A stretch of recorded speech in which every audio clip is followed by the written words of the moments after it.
up, world? It's your girl, Carmen Ye. And it's your girl, Yaya Femi. And we are back with another episode of the Culture and Soul podcast. Yes. Today, we are talking about generational curses, breaking generational curses, and parenting styles.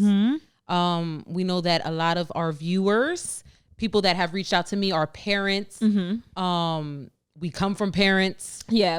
We all have experience with parenting in one way or another. Yes. So we just want to shed some light on some dated parenting styles, and what it means to be a conscious parent. And we hear the term breaking generational curses so often. We want to break down what that means and where we can do that in life. Yes. What you got, Yaeezy?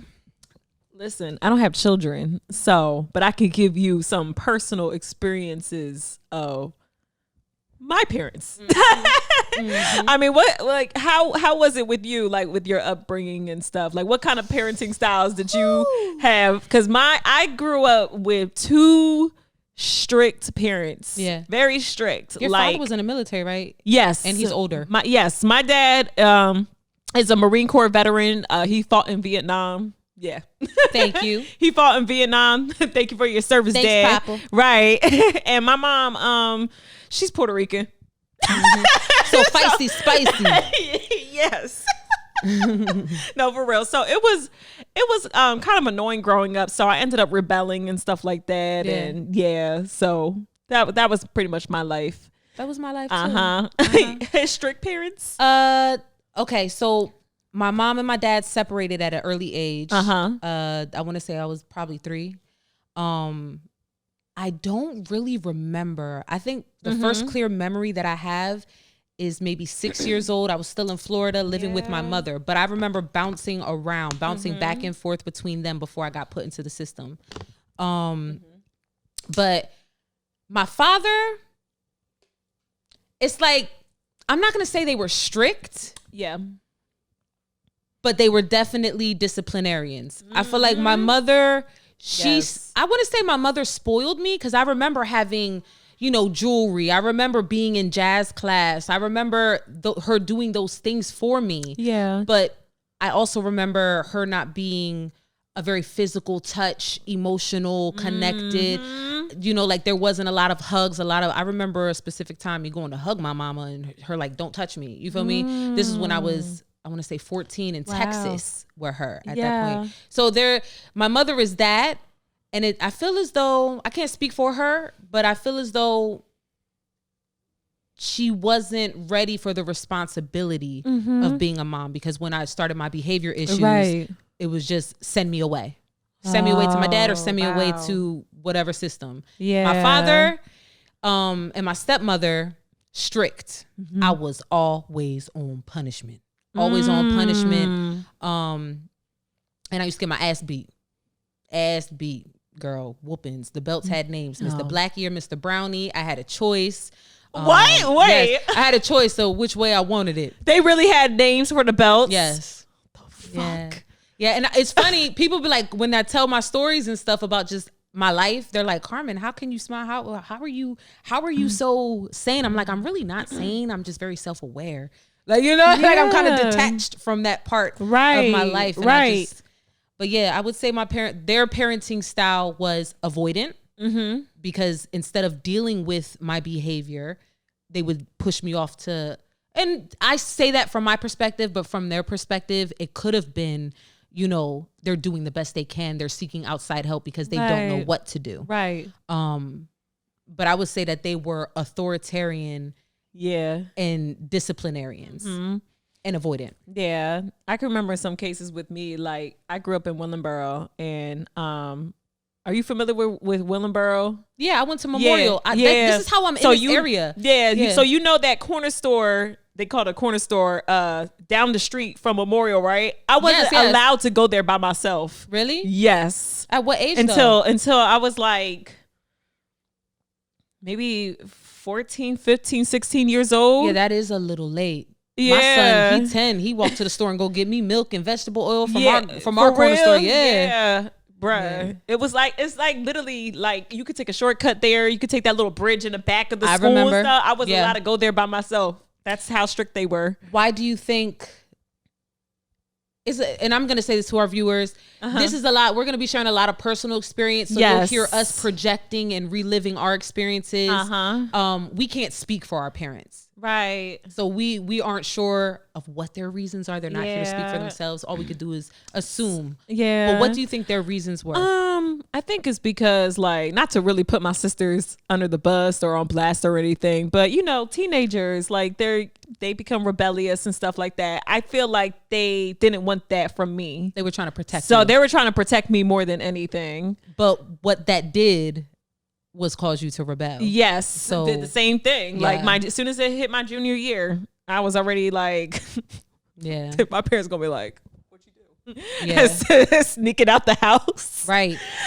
I snuck out the house one time. My ass got arrested. Like it was like little shit like that. So it was like, it was like lessons learned, but I still rebelled. You know what I mean? Yeah. Oh, But it was like, and I would ask them why. Why can't I go to my friend's house? Why can't I go to the mall with my friends? Because I said so. It was like that type of reasoning. And wow. it was, That's one thing that stands out to me, the because I said so. Because I said so. I purposely do not use that language when I'm speaking to my kids because it's like, because you said so, but what does that mean? So I'm very clear on the conscious parenting of, I do conscious parenting. I make it a point to give my reasons. Yeah. But I'm not about to do the whole, but why? Right. I'm going to give a reason and then it's because of that reason and because I said so. But I'm not coming straight from the door because I said so, because what are they learning in that moment? Exactly. Because like parents don't understand that, like, you know, we're young. We don't have that type of logic of, oh, my parents don't want me out because of this, that, and the third. No. Right. If you're going to say because I said so, then it's not really a valid reason for me. And my ass is going to still try to go out anyway. Right. So, yeah. I think of that often when I think of like telling my son the dangers. It'd be little shit too. Like I'll tell my son, we got a long block. I'll tell him, you can ride your skateboard, you can ride your bike, do your thing, but don't leave this block. You know, and it's 2022. My son got an iPhone. I know his location. Yeah. He just turned 11. Very mature for his age. Which is a gift and a curse. It's a blessing and a curse. But he'll try to be slick and go off the block. And then I'll find out he's off the block. And then he tries to, but mom, I was just around the corner. I know I'm safe. I'm like, but Junie, we don't know, just because you think you're safe, accidents happen like this. You're with a group of people. You don't know these group of people outside of school, what they do outside of school. If they get in trouble, you're with them. So I totally understand that protective, wanting to be protective and setting and putting those restrictions around it. But we got to explain why. Yeah. We got to explain why to them so they can get it. Nowadays, with everything that's going on with kids getting kidnapped, there's so many black children that are missing, with human trafficking. Yes, for sure. Rape and murders and stuff like that. It's like you have to explain, like, everybody ain't like you. Yes. Everybody's not like me as a parent. Nobody's like, you know, your other family members and stuff like that. The other cool friends that you have. There's people that are just flat out wicked. Yes. And that's the reason why we got to be protective. Yeah. Like, you don't got to be super strict, but be protective at least. Yeah. And explain why. Definitely. Yes. Definitely. Let's get to the paperwork.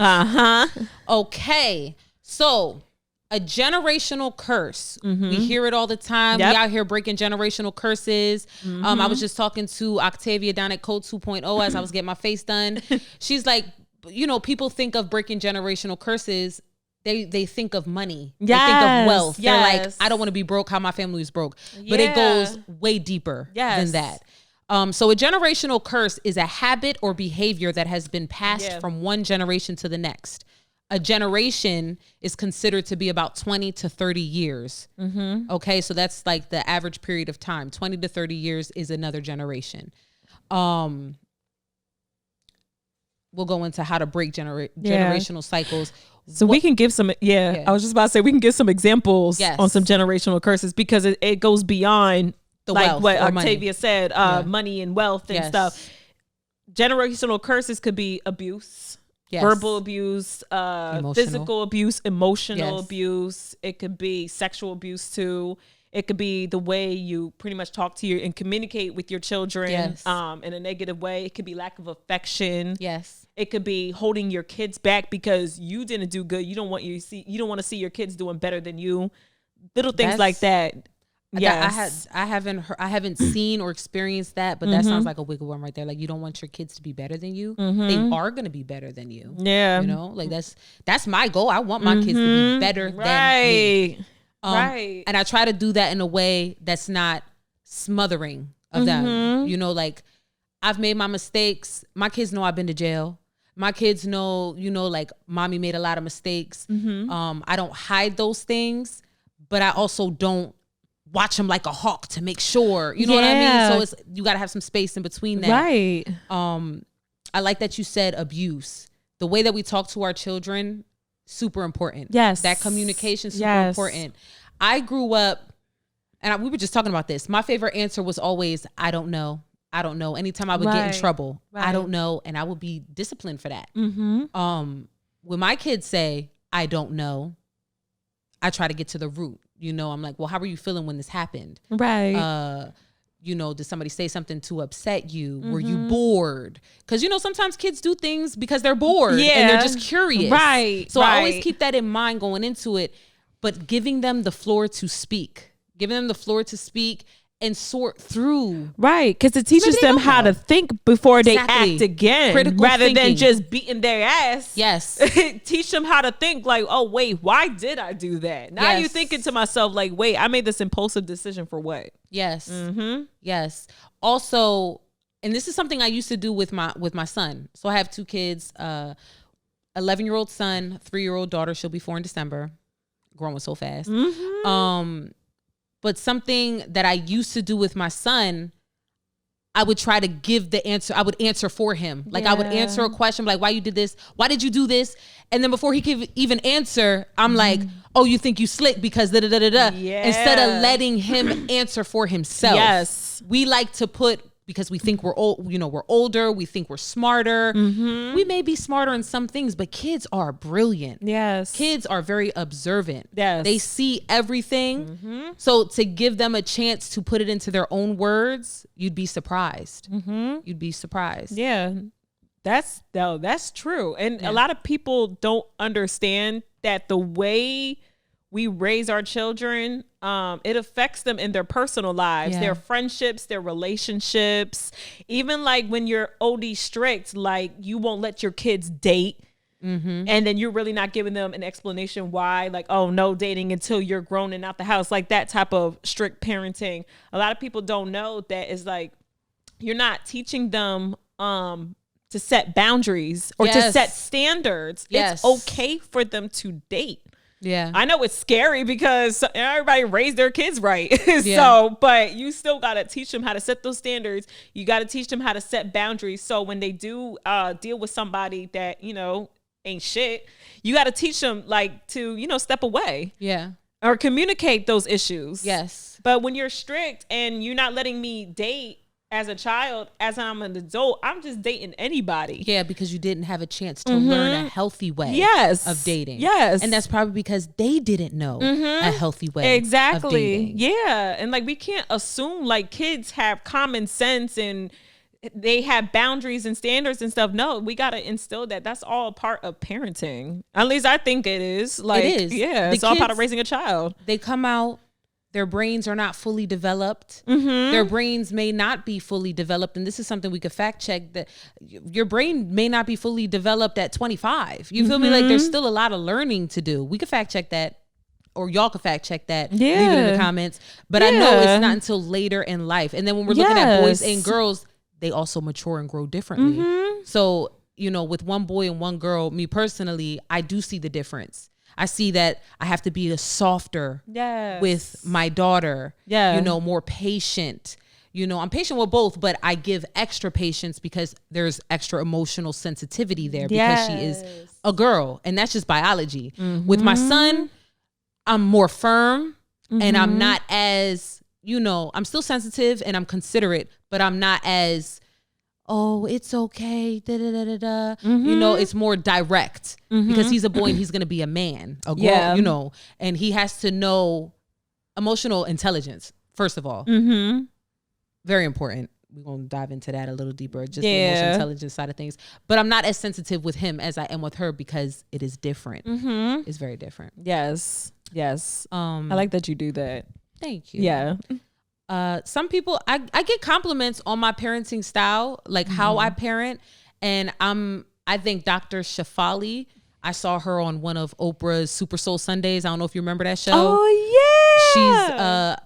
She's an author, a psychologist, I think a life coach. She does a lot, but she has a book called Conscious Parenting, and it's basically us stripping all of our conditioning, detaching ourselves, because a lot of us walk around here like, you belong to me, you're mine because I pushed you out. And it's like, no, that is a whole soul, a whole person that is going to build their own separate life. Yep.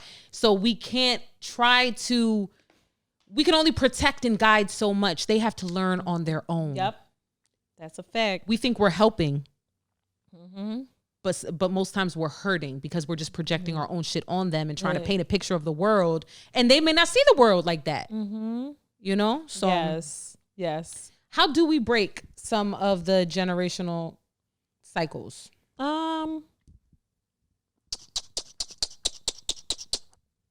I got an idea. Well, for myself personally, because I be thinking about all this stuff like, dang, yo, when I have kids, I got to do something a little different. I'm actually going to communicate with them. Yeah. Communicate with your kids. Start with that. Communication is like number one. Yeah. Definitely checking in and seeing how they feel, how their day was. It's deeper than that though. It's, you have to recheck. Yeah. Going through the separation that I went through, my son saw it. My daughter wasn't old enough to understand. I made sure that I made space for him to express himself freely. And that's one thing I say too. I'm like, you're not going to be in trouble. You're allowed to speak. Yeah. You know, you're allowed to say how you feel. There are no consequences. And that's kind of like a safety net for him. Yeah. You know, to speak freely. But that communication, very important. Yeah. Very important. Yeah.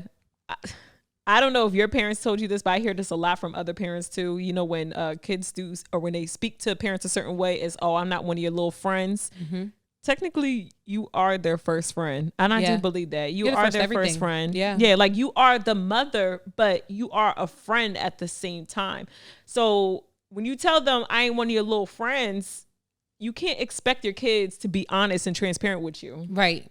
I feel like parents do that because there's a fear that they're not getting the respect that they, you know, or they fear that their kids might be feeling themselves too much. So they want to instill that fear by reminding them that. My God. Yeah. But it does send an aggressive message, you know, because like you said, we are their first friend. Yes. We are setting the groundwork for them to know what friendship should look like. Yeah. So, yeah, no more of that. They know you not in their school with them like the rest of their peers. They know you not their friend. They know you mom. They know you dad. Right. It's just our egos. We want to let them know who's boss. They know who's boss. Every time they want something, who they come talk to? You, right? Because they know. Right. So it comes down to being conscious and self-aware. And that's what I was going to get to with the how to break generational cycles. So on the site that we are citing, again, if you're interested, we could send information. Always open to giving information. 6 ways to break generational cycles, generational curses. Becoming self-aware of your destructive patterns. Yes. That could be your aggressive behavior. That could be when you feel embarrassed.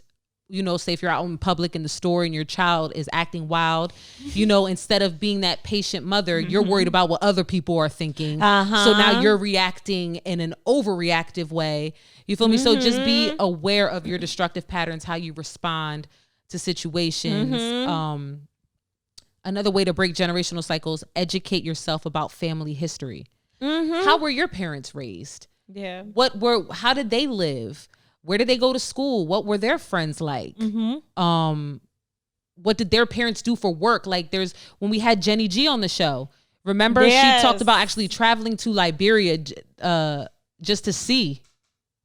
It was Nigeria. Or was it Oh, I don't remember what she said. Yeah, I don't know what she said.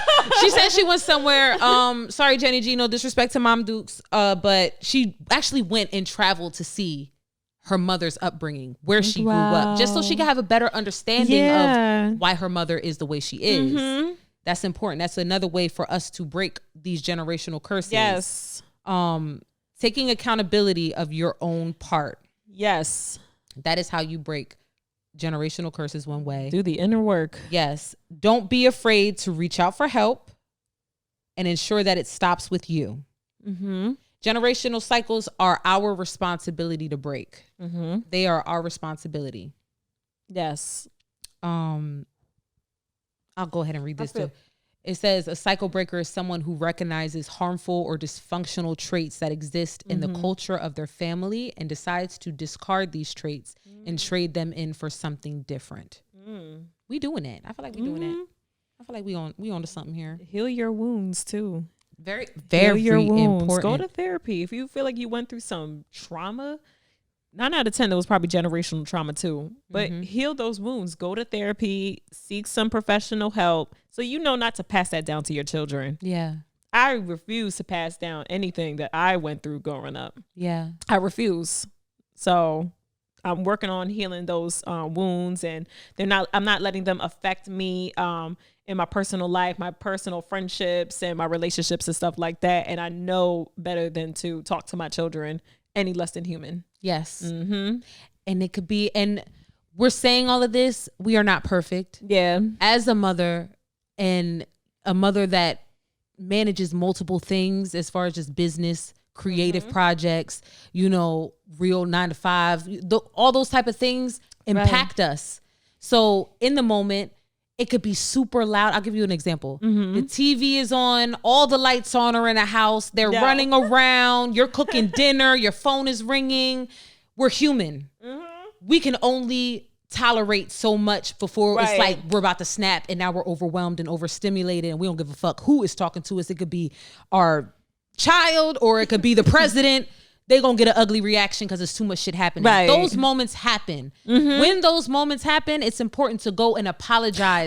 You took the words out my mouth. That is so important. That is a way that we break generational curses, because it shows the kids we are gonna make mistakes, but it shows that we can own up to those mistakes and they matter enough for us to bow down and say, you didn't deserve that. Yes. It wasn't your fault. Don't be trying to be all buddy with them after you just cursed them out. That is not an apology, okay? That's what my parents did. Yo. Beat my ass and then take me to the movies the next day, and it's like, I am so confused. Are you hungry? Right.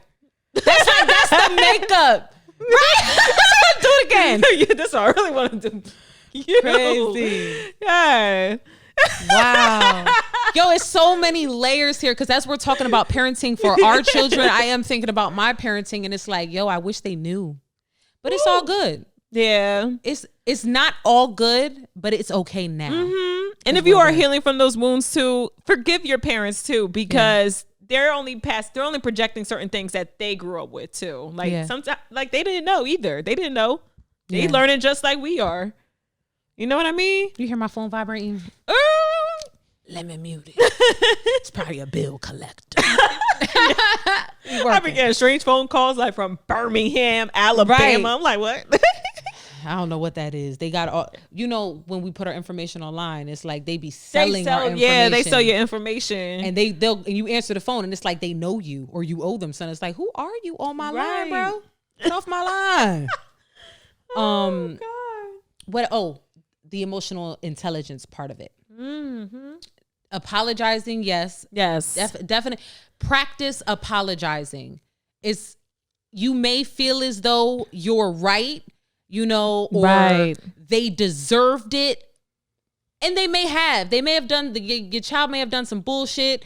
Me and Yaya were just talking about biting people. I bit somebody in school, got suspended when I was a kid. I bit one of my sisters. I used to dig my nails in them and stuff. And these are behaviors that are like, these are dangerous behaviors. And if your parent catches you doing it, you're going to want to be like, what's your problem? What's wrong with you? Why would you? Right. Those are all degrading words. What's wrong with you? What's wrong with you? Yes. I can't believe you would. It's like that right there just makes a person feel like, okay, something's wrong with me. You know what I mean? and the emotional is it's so critical. Their brains, the way it's developing that, like we talked about this on another show, the voice in their heads, it starts from that age. Right. So when they're doing questionable shit, and you do have to get assertive, and you do have to let them know like this is not a game. Right. You also have to make space for them too. You have to make space for them to, you know, maybe not agree with what you're doing, and let that be okay. You know you're not wrong. You know what I mean? Right. I don't know if it's coming out right. I don't know if I'm saying this message right. It's like, it's okay to discipline, and it's okay if you get aggressive. Apologize. Always apologize if you feel like you take it too far in that moment. Right. Sometimes we can't. Yeah, like you're not going to be gentle 24/7. Yes. You know what I mean? You're not going to be perfect every single time. Some days, like, your kids will drive you crazy enough to just snap on them, but apologize and explain why. Yes. And even if you feel like you don't need to apologize, you're still role modeling healthy behavior. You know, so I'll apologize if I used, I remember one time I said, shut your fucking mouth, because my son was talking back. Like I was talking and he kept trying to talk over me. And I'm like, boy, if you don't shut your fucking mouth, I said it like straight like that.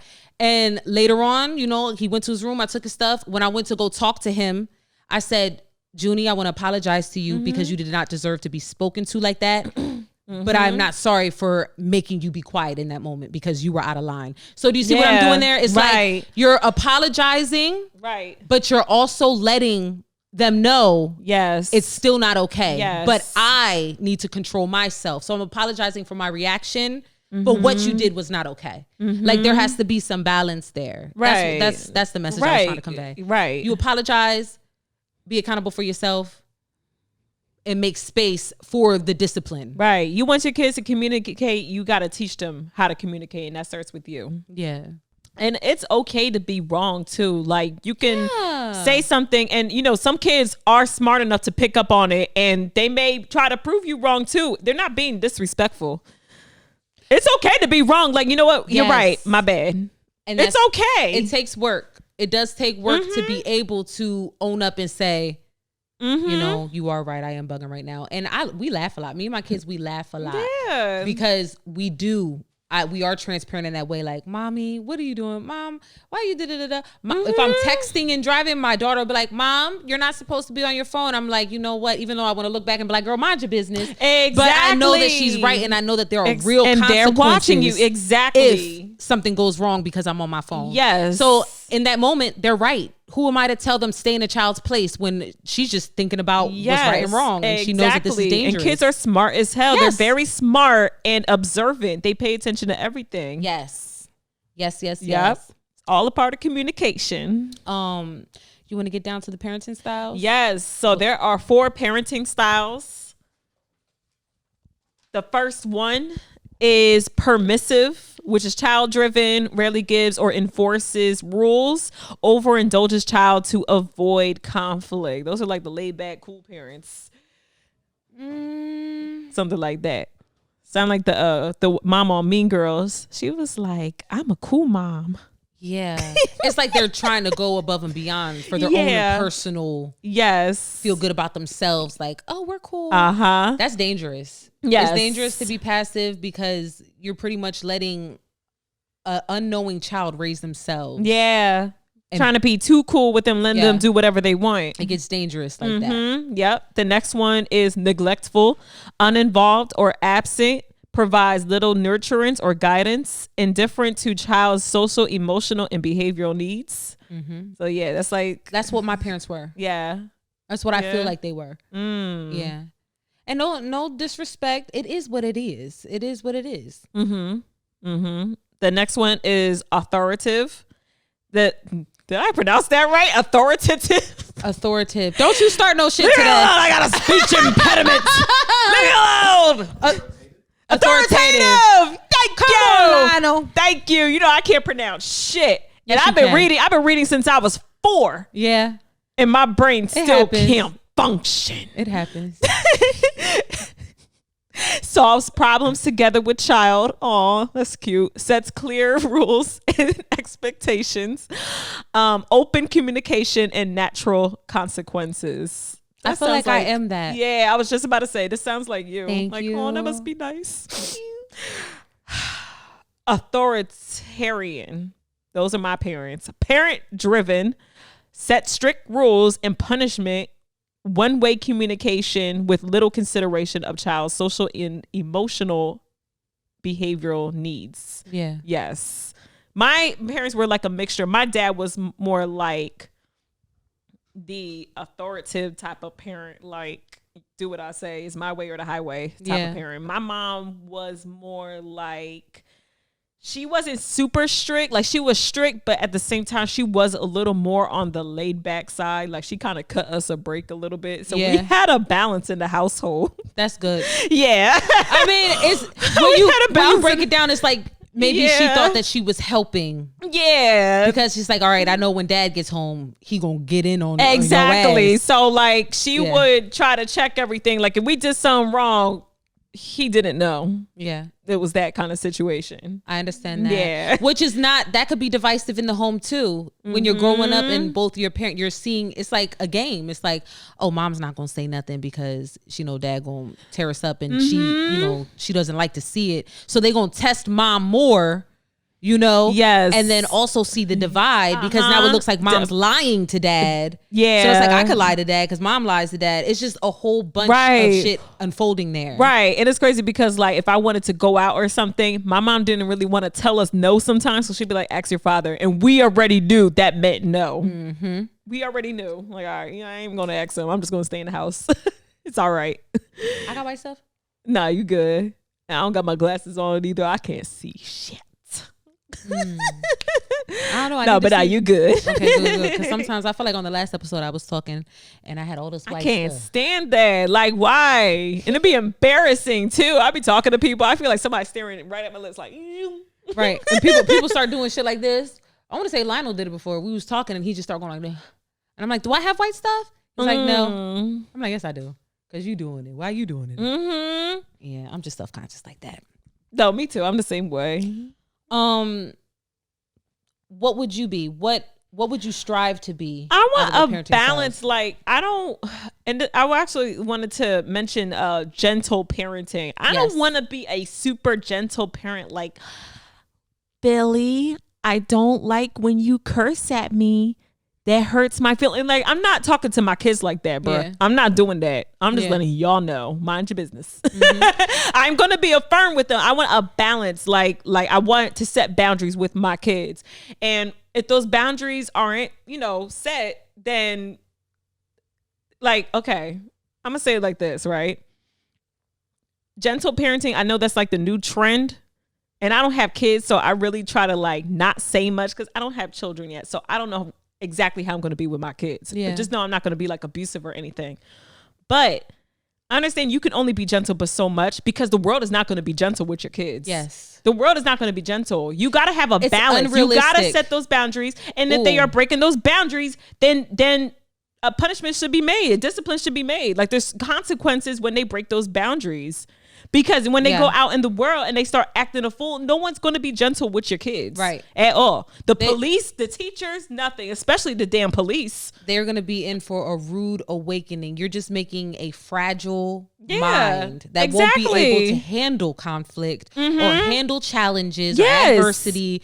Any type of competition. Yes. And I do see kids like that have they have meltdowns. They'll have a meltdown if you like raise your tone at them. And it's like, God forbid if you tell them anything. And it's like, oh, I could tell what kind of parents you have because you couldn't even handle me, not even in a yelling type of way. You couldn't even handle me telling you what to do. Yes. And like, they just feel so entitled, entitled little children. Yeah. It's annoying. We see that play out a lot between like the mother and son bonds, not just gentle parenting, but also it's like a unhealthy, it's like a babying almost. Yeah. You know what I mean? Where it's like they coddle them. They don't gotta do laundry. They don't gotta do, they bring the plate to them. They don't got to wash up behind themselves. Yeah. Mommy manages everything. Mm-hmm. I see that play out in a lot of grown men. Mm-hmm.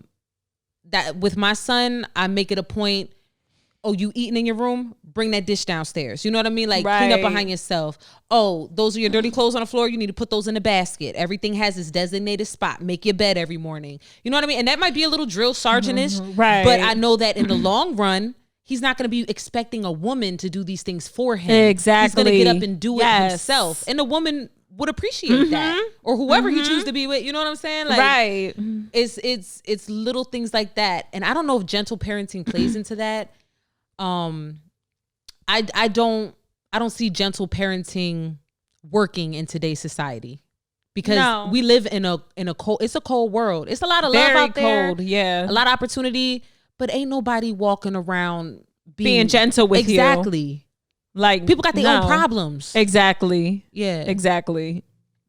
Especially like with just having some type of authority, dealing with authority. A lot of people can't handle that either. When they go to school, go to college, go to work, anybody being gentle with you. Right. Conscious parenting. That's what you are, a conscious parent. I could tell. Thank you. Yeah. I try because I know that I was conditioned. I know that my parents were conditioned. I think it's like it's a mindset philosophy kind of thing. Like you already have to be self-aware and know, like you said, learn your wounds. Yeah. Tend to your wounds. Yeah. See your trauma. Because if you're not aware, if you're not trauma-informed, trauma-aware, you're going to spill your mess onto your kids. And you're going to repeat the cycle. They're going to grow up and they're going to treat their kids that way. So with conscious parenting, it just has to do with putting space between the fact that, yes, you birthed them, but they're their own people. You may not like some of the choices that they make. Is it safe? Are they in danger of, are they hurting anybody?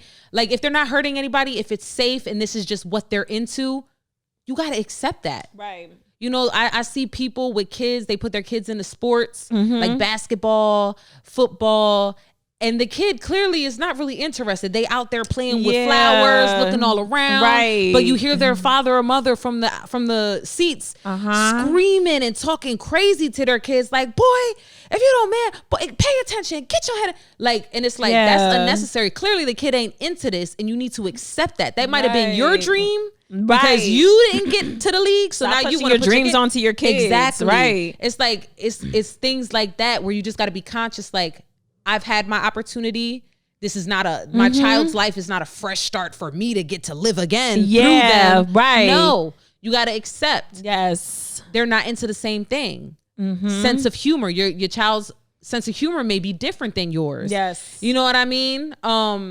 And it can be triggering. Children are very triggering. They're our biggest teachers. I feel like my children teach me something all the time about myself. They bring out all different types of shadows. Right. No, for real. They really do. But with the conscious parent, it just comes down to, look, managing your expectations. Like you can't have expectations that they're going to want to do everything you do or think you're the coolest or think. Or have the same mindset as you do too. Yes. And it's okay if they don't. It's okay if they don't. Yes. Yes. What are some of the conscious parenting tips? Like how can we embody conscious parenting? So there's 11 conscious parenting tips. The first one is speak to your children in a respectful way. We've been preaching that. Yes, we preach this. We've been preaching this throughout the whole episode. Like your kids are human. They're tiny little human beings. Just talk to them like a normal being. And it's not being, a sucker parent or gentle parenting. It's like you're just not treating your kids like shit. Yes. Talk to your kids. Talk to your kids. Talk to them like you want somebody to talk to you. You don't want anybody cursing you out and stuff like that. So why would you do that to children? You know what I mean? It lingers. And even though they may carry on throughout the rest of their day, and come to you like, hey mom, that's because you're all they know. So of course they're going to get over it really quick because they are resilient. Yeah. But what you're doing, you're like leaving an imprint on their DNA, on their machine. So when they get older, they're going to be able to tolerate disrespectful bosses. Because they're like, oh, this is normal. My mom used to talk to me like this. I can take this, even though they should be like, nah, this shit ain't cool. I deserve respect. Let me go somewhere else. Right. It's like we are training them. Yeah. We're setting them up to accept things from other people when we don't communicate respectfully. Exactly. And we already mentioned manage your expectations. 3 is work on your own issues. We did speak on that. And kids will bring out your shadows that you need to work on. Ooh. Can I say something about that? Yes. My son, he does this thing. First of all, my son is a Scorpio. He's 11. She just loves Scorpios. He's hilarious. He's creative. He's brilliant. But there is kids are manipulative. Okay. All kids they're going to test you. Y'all know this, y'all parents, whoever is parents viewing this. They're going to test you.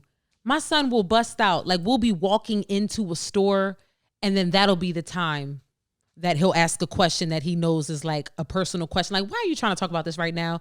Or like if we're in the store and he's doing something, and then he'll talk back just to look around and see, like, is she going to consequence me in front of all these people? I'm like, boy, you got the right one today. Because yes, I am. Right. I don't give a damn who looking. But they are so, like, they test you. Yes. And try to manipulate you. So you definitely have to be on your toes. Yes. With that. Yes. Funny. Yes.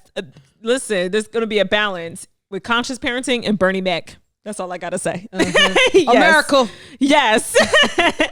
The 4th one is consider creating a daily routine. So important. I like that. So routine is so important. And I feel like that is the reason why I am the way I am. Being in these systems. With my parents, I didn't have no routine. It was come home, do my homework, and most times I'm on punishment or go watch TV.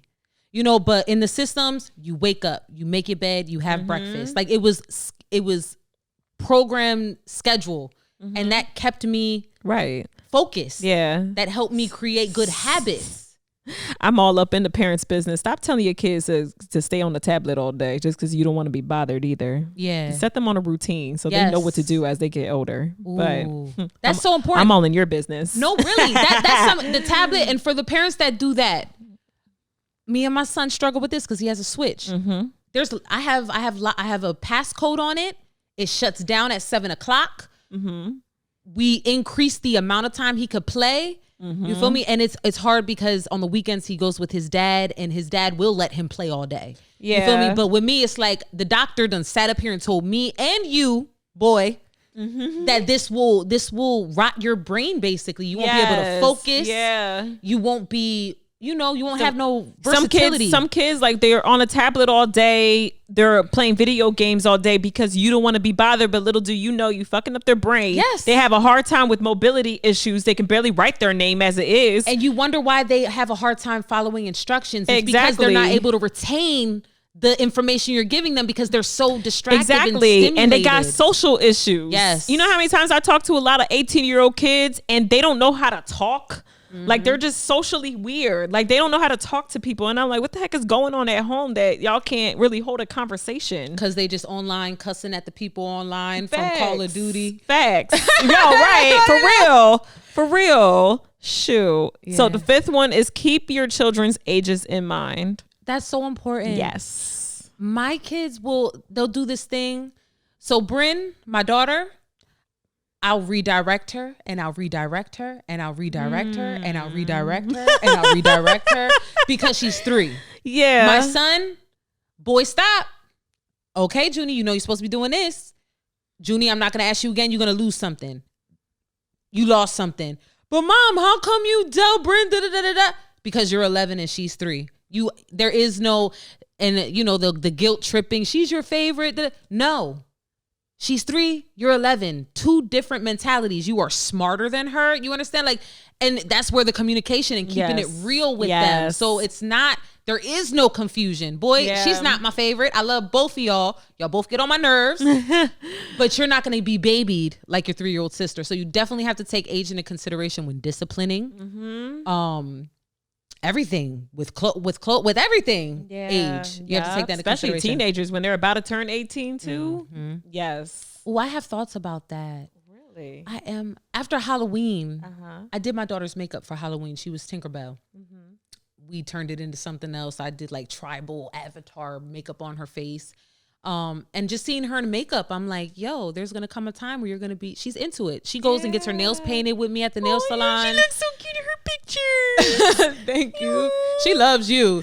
She's like, you go to gym with Yaya? I'm like, yes, Miss Yaya. Hey, little Bryn baby. She's so cute. Thank you.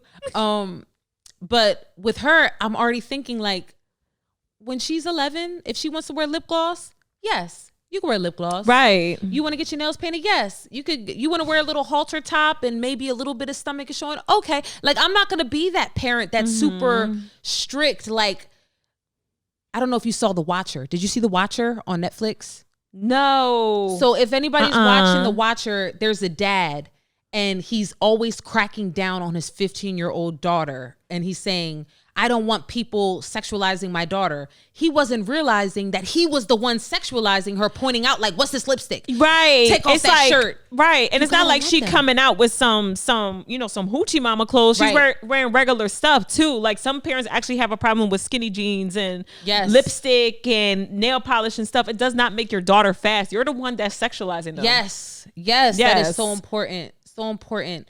Now, we're not saying be extreme and, allow them to wear club wear and stuff like they a Fashion Nova model. But exactly. But allow space for them to have style. Allow space for them to be creative. Yeah. Expose them to the real dangers of the world, but don't try to use that as a fear tactic to control them. Exactly. So definitely, especially with girls, like you have to allow that, because if you don't allow it, what happens? We gonna wear an oversized jacket or sweatshirt, and as soon as we go to our friend's house, we're gonna take everything off and change our clothes. Yep, exactly. Yes. we can't control these things. We can't. We think we have control, but all we're doing is creating space for them to fuck up because we aren't putting our pride down and being open to letting them express themselves as a human, a growing, evolving human who's going to be naturally curious about everything. That's the bodies, like all that. My son, like when I breastfed both of them. If I walk around the house in my bra, or if I happen to pop out and my boobs is out, like my son will be like, before he'd be like, Mom, boobs. I'm like, boy, this was food. You know what I'm saying? Like, I fed you with these things. Like, ain't nothing sexual about it. Like, this is our anatomy. This is anatomy. Everybody has them. You got a penis. Right. Like, call it, like, educate them. Stop calling them jewels and pee and stuff like that. And same thing with girls, too. Vagina. Like, say vagina. Right. Don't say cookie and stuff like that. I do say coochie to my daughter, because it's like coochie, but it's like you do have to it's science. Yes. Don't try to hide these things from your kids. There was a story about that. There was a little girl. I don't know how real the story is because, social media. But there was a little girl who got molested, and she told somebody that somebody touched her cookie. They thinking literally someone touched her food or something. And then when they got, deeper into it, they figured out someone molested her. They touched her down there, but her parents or her mother, whoever, taught her how to say cookie instead of vagina. But it's like shit can happen, and it's like they don't even know what to say because you're treating them like, like little babies and stuff. No, teach them anatomy because it's important. Yeah, I'm gonna go home today and just have a refresher. Like, what's it called? Yeah, right. Who does it belong to? It's okay to say it. It's a normal human body part. Like. We don't realize it, but all you do is ignite that curiosity when you try to put limits on it. When you make it seem like it's something that's top secret, off base. No, you're not old enough to know. All you doing is sparking that curiosity within them to make them go find that on their own in an unhealthy, unsafe way. Exactly. You feel me? Exactly. My son be so embarrassed because I be like, Junie, when he said, we'll drive by a street and it'll say Middlesex. And he's like, oh, middle sex. And I'm like, Junie, sex. What are you like? Sex, yes. That's how we make babies. You have questions? Do we need to watch a video? Like, what's going on? Right. It's nothing weird. It's normal. Everybody does it. And how old is he now? He's like 11. 12. Oh yeah, he's 11. So he's at that age where he's gonna be asking all those questions. It's a beautiful, but it is a scary thing. Like, I can tell that he's maturing. I can even tell by the way he hugs me. Yes. The way he'll come behind me while I'm cooking and he'll put his arm, like, hand on my lower back, like, hey Mom, how was your day? Do you need anything? Yeah. And I'm like, boy, like, you really like a young man. Yes. You know what I mean? Yes. Before he would be like timid or just childish, but it's like they really are growing. They're growing children, and it's like it's okay to teach them certain things. That's why there's people who are my age thinking that they still gotta put 2 condoms on. What? Yeah, exactly. Got to Some people don't. Right. I remember hearing fools say that. Right. Some like, people that shit gonna break, bro. Some people, Friction. right. Some people think like if you put a condom on, but they still giving you oral without the condom, that you're not going to get an STD. Like Right. it's so much stuff. Like that's why you got to educate your kids. Wow. We are so ignorant. Yo, for real. Us humans. For The real. shit we believe. Yeah, for real. The next one is, I think we spoke about this. Treat your children as individuals. Yes. Mm-hmm. Yes. They're not your property. Yes. Take the ego out of parenting. Let them have their own interests, even if you don't understand it. Yes. Even if it's hard for you, like, you know, and that comes into like having kids that, because we're living in a very gender fluid society, you know, and we may have our own personal opinions about it because we're raised with our conditioning, like boys play sports, girls do this.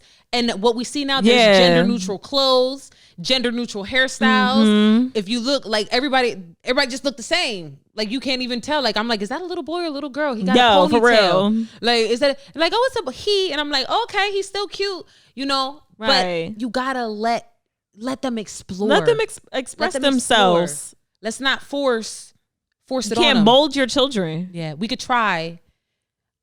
I feel like our objective, our overall objective should be creating a container, a safe container for them to fuck up, spill things, make mistakes, try things out, because we're just preparing them for the real world. Like when we see lab rats in the getting experiments done. Yeah. All the scientists do is observe them. You know, they're just observing, making sure they're safe. Right. You know what I mean? So it sounds fucked up and probably cynical, but that's really what we are. We're not here to control. We're not here to dictate. We're here to make a safe space so that these little plants can grow to their best ability. Exactly. Let them make mistakes. Let them go through certain things. You know what I mean? That's how you learn. You learn by experience. Right. You can't shelter them and hold them in your arms forever. I did have that. I did shelter my son. Yeah. I did. I definitely did. I was with my firstborn. Don't touch that. You're going to get dirty. Don't go in that puddle. Don't do this. That's not safe. With my daughter, I'm just like, go ahead, girl. Muddy puddles. What Peppa Pig say? Muddy puddle. Do it. Have fun. Aww. We got a washing machine. Right. So it's definitely a process, and you are going to make mistakes. And there is no rule book. There is no template. There's no manual. Just treat them like human beings.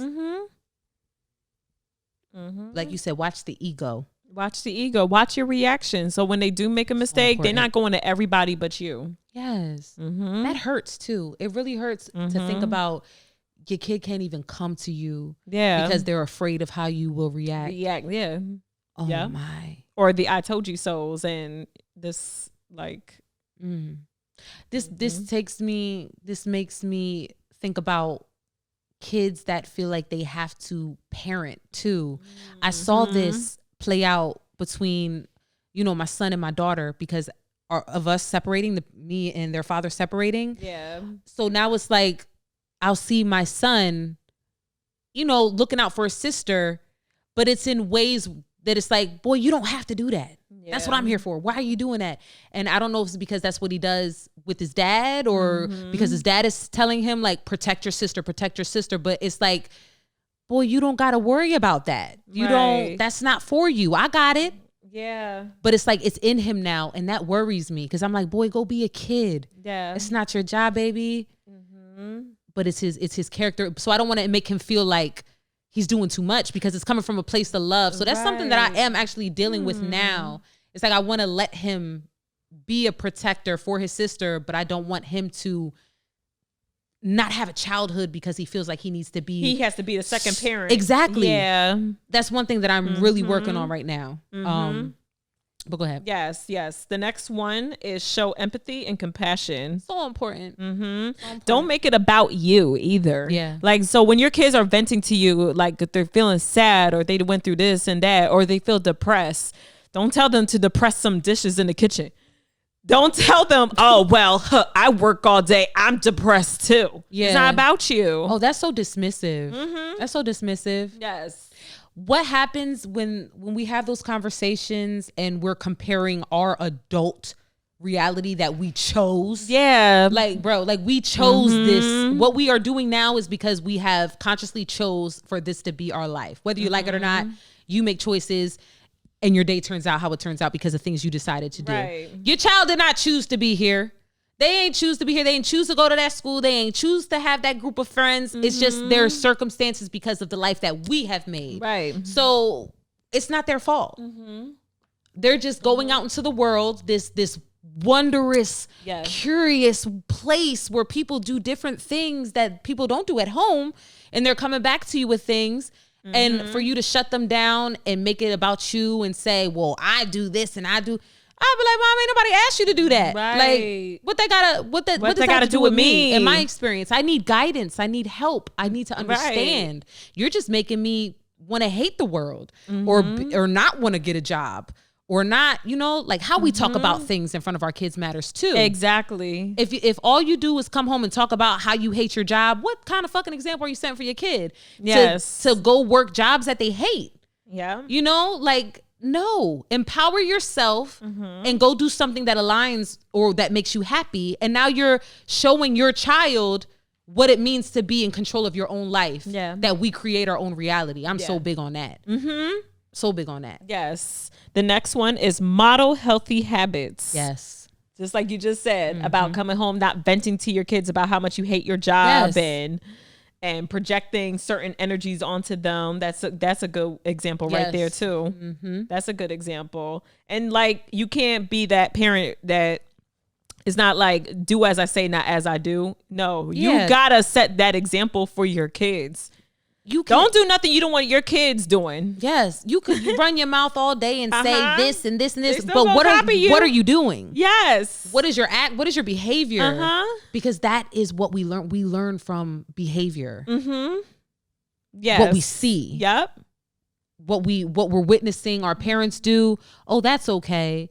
You know, like even me, like I smoke. I'm super transparent. You know, my son knows I smoke.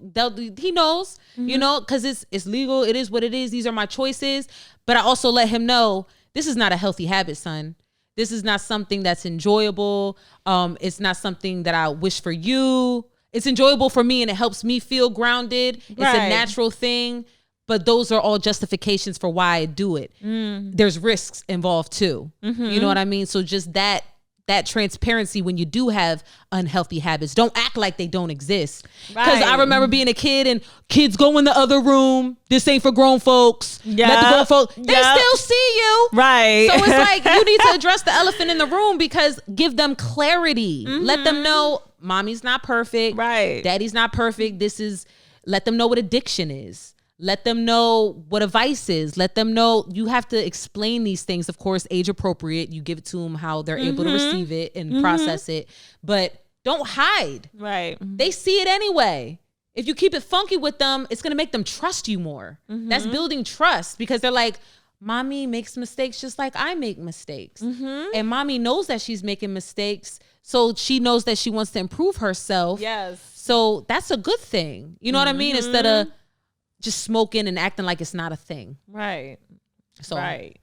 Yes. The next one is give your children responsibilities. So important. You mentioned that. Yeah. Definitely mentioned that. Yeah. Super important. It builds character. Yes. It sets discipline. It puts discipline into place. Yep.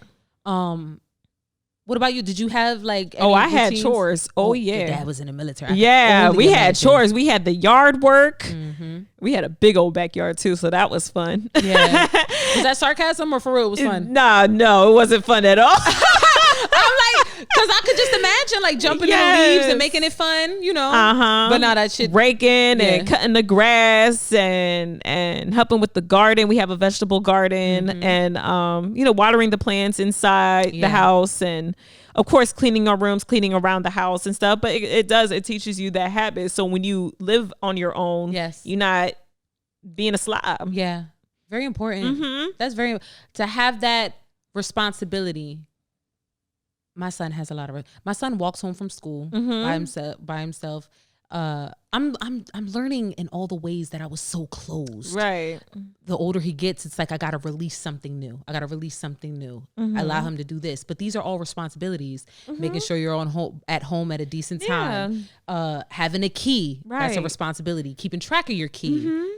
How your closet is, hanging your clothes back up, not just tossing things. Exactly. Bringing your dishes down. Gathering the trash. Teach them how to be self-sufficient. Yes. No matter what gender they are, too. That part. No matter what gender. Yeah. You know, we see the moms buying the daughters little fake vacuums and fake mops and fake brooms and fake kitchen sets. Right. Do the same for your son. Yeah. It's maintenance. It's janitorial work. It's discipline. Labor. You can't avoid labor. None of us can. Whether you work in your 9 to 5 or working your own business or even just little things around the house, teach them labor. Yes. Labor is a part of life. You got to work, whether you're working for somebody else, working for yourself. Everything is we're doing the work. And allowance is cool. Like if you want to give them allowance for doing certain things, that's fine. But at the same time, it's like you still got to do these things anyway, whether you get paid or not. That part. Yeah. I don't do allowance. I don't do allowance. I missed my allowance. Right. Ooh, I don't $20 a week. That was a lot. I should back in 2004. Implement that. I should, but I've tried it, but I just don't. My son, he has his money. You know, he has his piggy banks. His we call them super banks. He has little superhero super bank piggy banks. He has a wallet. And he has money, but it's random. Yeah. You know, it's just random. He's not earning the money, but he calls them favors instead of chores. He's like, Mom, do I have to do favors? I'm like, Junie, do me a favor. Go dump all the little trash cans from the bathrooms in the rooms. And he was like, Mom, I don't want to do it. Can I get paid for this? I probably should pay him. But I'm like, no, because this is just something you should do because this is our home. Yeah. Nobody's going to pay you to clean your own home, boy. Exactly. So, but I respect the allowance. It gives them incentive. Right. It's like incentives. It's a reward. Because at the same time, it's a reward, and at the same time, you do teach them how to earn. Yes. By labor. Yes. Very important. So it's like a balance thing. It is. I can honestly say. Yeah. The last one is slow down. Slow down.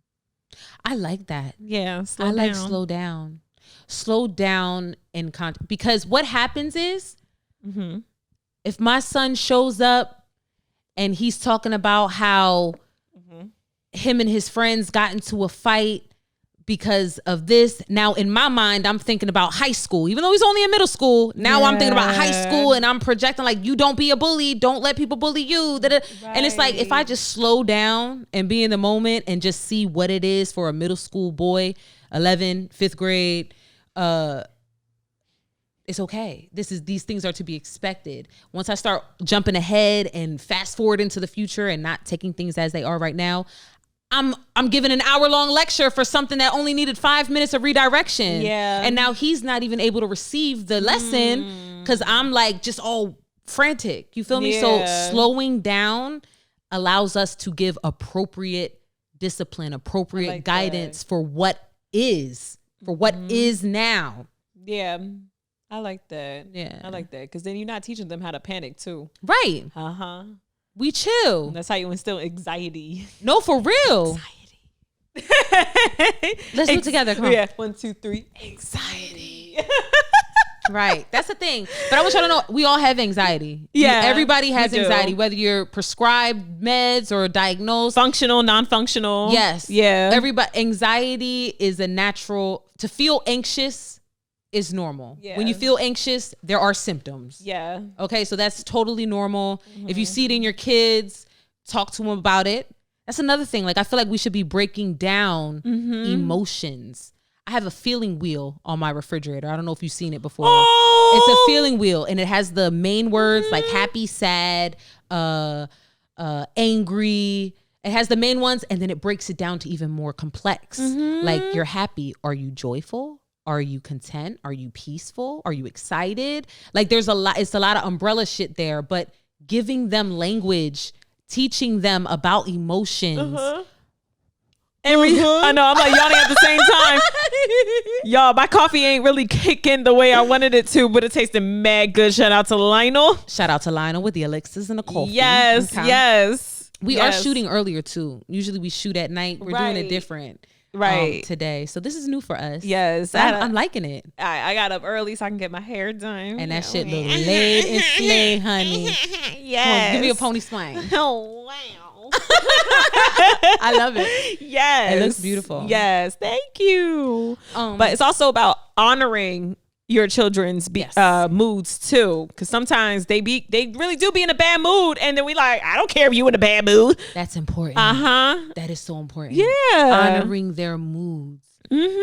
Your child should not be afraid to express if they are upset, because you feel like you don't even know what upset is. Boy, life is so easy. Girl, life is so easy. You got it made. I do everything. It's not about you. You don't got to pay no bills. Right. You don't got to go through this. You don't got to go to work. What you upset for? These kids have real world issues too. They're under the pressures of peer pressure, tests, taking tests in school. Exams, dealing with crazy kids in school and the teachers and... all the same type of problems that we face, they face too, just on a child level. Exactly. Especially like little girls when they get their periods and stuff, they're going to go through their mood swings and stuff like that, just like you. Just like you. That's one thing that my daughter, she is sensitive.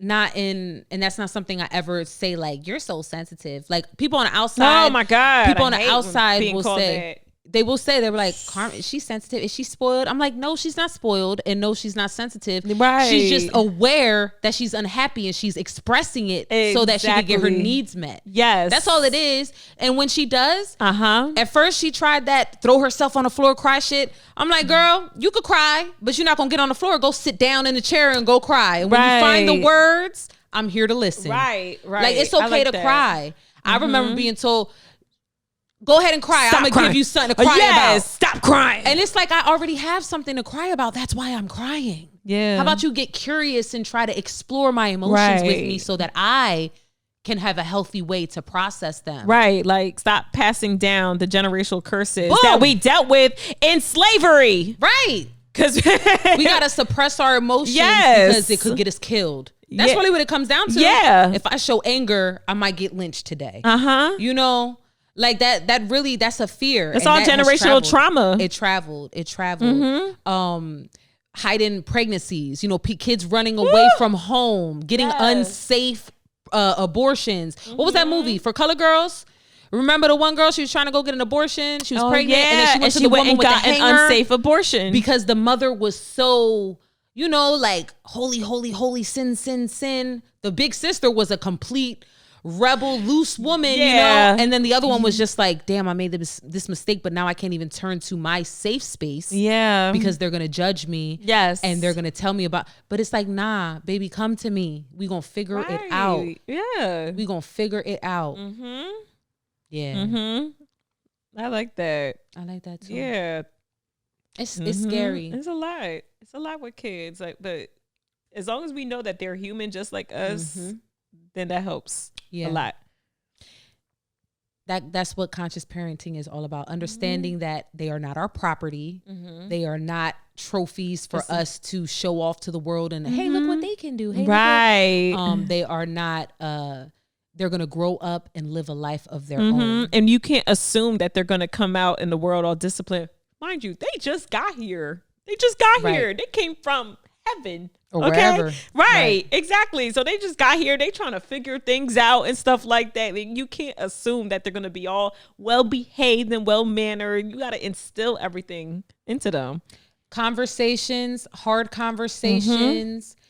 Don't shelter them. Don't try to hide things. Let them know. First of all, we're living in the age of information where the internet is very real. They have access to unlimited information at their fingertips. Yes. So shift your mindset and take the initiative to give them information in a healthy way. Yes. Versus trying to protect them from the world and don't see this, don't see that. We seeing people die online. They can easily see that too. Yeah. Because it's there. So it's just about making them conscious of the world that we live in, letting them be curious, and finding safe, healthy ways to have conversations so that they can understand it and be safe about it. Yes. That's a fact. Yeah. a fact. What else? Did we cover everything? We did cover everything. We did. We did. How are you breaking generational curses out here in these streets? Out here in these streets by healing my wounds, my mother and father wounds, forgiving my parents for they not know. I won't say for they not know what they did. They know what they did, but at the same time, they were trying to figure it out too. They're not perfect. They're human too. Yeah, they're human too. So acknowledge the fact that they are people just like you, and they were trying to figure it out as well. They have wounds that they didn't heal from, that they probably are still or are not even interested in healing from, because they just like, this is life, girl. This is life. This is how it goes. Exactly. That's not your problem. Not your problem to figure out. Yeah. Acknowledge that energy, heal from it, and release that energy because it doesn't belong to you. Yes. And that you're not going to pass that down to your kids. Yes. That is something that I am facing with. I know last episode I talked briefly about like my parents and like current situations that are happening. I've just made complete peace. Yeah. I made complete peace with knowing it starts with me. I am out here breaking generational curses. You know, I feel like my parents expect me to, it's like in their mind, they have this idea that I'm supposed to bring the kids around. I'm supposed to call them. I'm supposed to do this and that. And it's like, yo, if you actually have empathy and compassion for my life experience, you will see we were never, ever a really happy-go-lucky family in the first place. So you can't expect me to be something that I truly am not. Because that was not my upbringing. So you have unrealistic expectations for this relationship. And it's a two-way street anyway. It's always a two-way street. I made peace with that understanding of knowing they are stuck on just misunderstanding me. They don't see that I am really breaking generational curses, and they're taking my life personal when it's my life. Exactly. And that's okay. Yeah. And that's okay. Yes. All I can do is embody my values, embody my mindset, and hope that my kids pick up good things from me, not force it on them. Yes. That's it. Yes. So definitely, like you said, healing your wounds, healing your own forgiving. wounds. And holding yourself accountable. Biggest one. That's holding the biggest yourself part. Accountable. You can't be like, oh, well, my parents did this to me, and I'm gonna do it to you. Oh, my parents did this to me, and I'm all right. I turned out fine. Yeah. When you clearly have communication issues, you explode rather than respond. Yes. You know what I mean? You break people's boundaries. You don't respect people's boundaries. You don't have respect for people. So, yeah, it's a lot of things that we carry from our childhood. I have hope. I have hope for the upcoming generations. Yeah. Because honestly, with like the climate change and the global warming, it's them. Yes. It's I just got chills. It's the kids on the front line. Like, we want to live. We want to live. Adults. Why aren't y'all doing what y'all supposed to do, adults? Yeah. You know what I mean? And we just out here like, we have to consider that they are the future. This ain't about us no more. It's not about us. This is their world, and we're in it. We're gonna be going. They're gonna be in our position, sitting here having these talks. But I have hope. I have hope. I have faith in me too. The younger generation. Yeah, not the ones that are hot graduating, and I don't know about them, because what I see is a lot of riffraff. Right. A lot of nice, cool dance moves. All y'all got rhythm with all y'all little dances. Yeah, for real. But as far as just like love, communication, I know. A lot of confidence, but I don't see like ethic. Like, I don't see like the work ethic. It's like a lot of frauding with like the kids now. It's a lot of, it looks good on social media, and you can look like you got it going on, and you can look like you're, but it's fake. And a lot of kids are growing up in that, and they're not really striving. And then as soon as the cameras go off, they're depressed. They hate themselves. But when the camera comes on, it's, hey y'all, da-da-da-da-da. Right. And then they're walking into the home that they hate. Because they're going through it. They're going through it with their parents. So it's, I don't know about that generation, the ones that are coming up out of high school, the ones that are going into like college. The future ones, like within the next decade. Babies. Yeah. Because with all the social issues and the climate issues, everything that's going on, I feel like this is a breaking point. It's going to come to a head. Yeah. This is a breaking point. So I do believe that the next generation is going to make it a little better. I believe it too. Yes. We should talk to the babies one day. We should see about going to a school or something. I know. Because they are listening. They're paying attention too. Look. I'm going to answer the phone right now. This is my son. Look. It's Junie. Oh. Junie calling. Hold on. Let's see how this go. Hey, Bubba. Hi. Hi. How was your day? Good. Can I was sending you a message. Did you get it? I did not get it because I am in the middle of recording the show, and you're on the show right now on the phone. We're talking about parenting. Yeah, we're talking about parenting. So, oh look, now he FaceTiming me. Look, look. He's like, word. So, Word? look. This is my son, y'all. Hey. How you doing, Judy?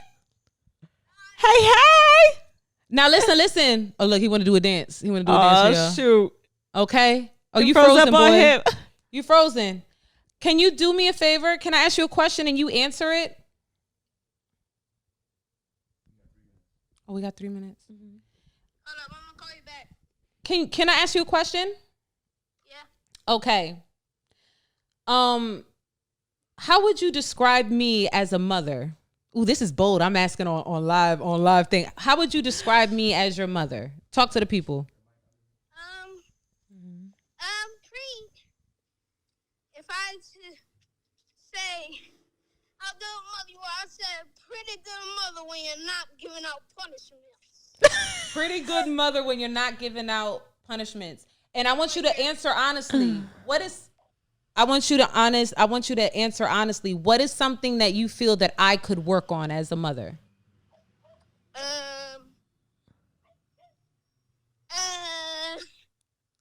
Extending video game time.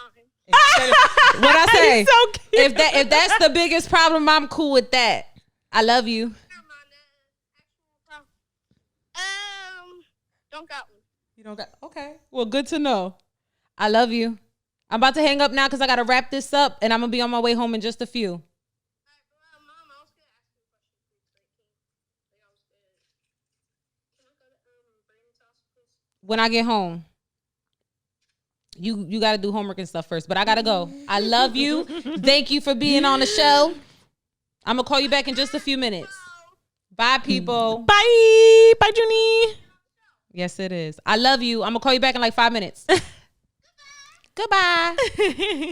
So boom, there you have it. Look, you see how I took the time to actually ask, how can I improve? Yeah. And that's all he got. Extend video game times. Because I allow my son to be himself. I trust him. Even though I'm afraid of this fucking world, you know what I mean? Like I'm afraid of what the world will do to him. I still allow him to go out and experience the world for himself and draw his own conclusions. And I trust that if he has questions, he's going to come ask me because he trusts me. And that's really it. I like that. Yeah, that was cool. Yes. Isn't that He cool? called at the perfect That's time. fucking crazy. Yes. Called at a perfect moment. Yeah. Oh. Aw. This All was a right. good one. This was a good one. I like this. Yes. You know where to catch us. BWC Media on YouTube. Yes. We streaming bi-weekly. All right. And it has been another episode on breaking generational curses and different parenting styles. And we hope that you take something from this episode that you can apply to your life immediately. Yes. When you give the kids that space to be themselves, they show up. They show up and you're able to build a real trusting foundation with them. They grow. Yes. They grow beautifully when you give them space to grow. Yes. Yes. That's a fact. Yeah. We are wrapping this up, honey. Yeah. So on that note, go ahead. Take them out. Yes, Take them out. y'all. Take us out. Peace. Until next time. Until next time. Adios.